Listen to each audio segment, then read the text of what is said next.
This is the Blairing Out with Eric Blair show, and tonight we're on the red carpet for Bass Player Live. Corey Taylor, how you doing tonight? I'm good, man. What's important to you about Bass Player Live?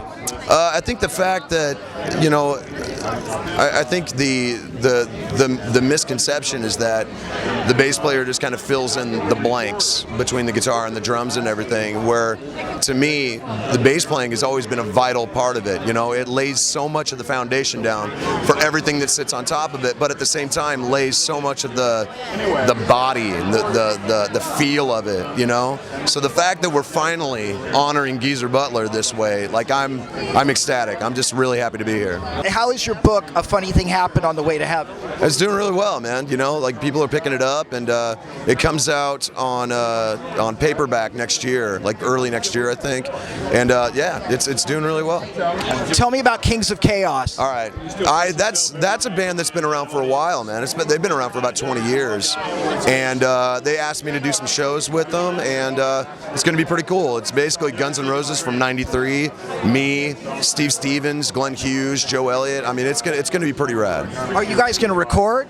No, just live shows. You know, yeah, just playing each other's like material. So you're working on a new Slipknot album right now. Tell me about it. We're just getting demos together right now, and hoping to get into the studio in the summer next year. So very soon we're gonna start having some stuff to get out to the people. How heavy is this album gonna be? It's very heavy. I mean, just based on the stuff that I've been demoing and the stuff that I've been working with Joey on, it is like, honestly, it's like Volume 3 meets Iowa. Like, it's really dark, but there's some really good like esoteric stuff to it. A lot of good melody without taking away from the heaviness. Like, it's going to be pretty rad.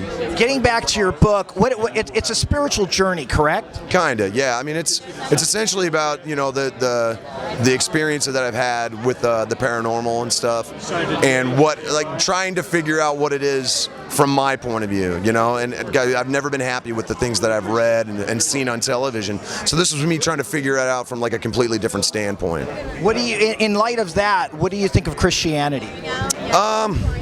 It works for people, doesn't work for me. It works for other people, you know. I mean, one of the great things about doing your own thing is that you don't need to have an opinion about it, you know. I see good things and bad things happen through religion, whether it's Christianity, whether it's Islam. I mean, it's, you know, as long as people are fundamentalists and fanatical, you're going to have both sides of that coin. So I just try to stay regular and encourage people to do their best.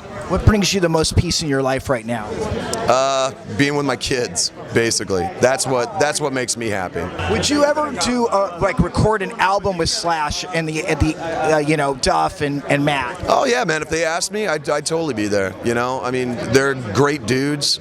They're my peers. You know, they're guys I grew up listening to and loving. So yeah, I mean, if they picked the phone up and called me, I'd totally be there. Lastly, what's the best part of being Corey Taylor? Stuff like this, basically. Oh yeah, totally, dude. What song are you performing tonight? I'm doing 5, actually. The one I'm looking most forward to is Hand of Doom, because that's a Sabbath tune that you just never see live, man. So I'm so stoked on it. Just doing some shows with Kings of Chaos, doing some stuff with Camp Freddy out here in December, which will be cool. You know, just having a good time, hanging out with my family. The Blairing Out Show.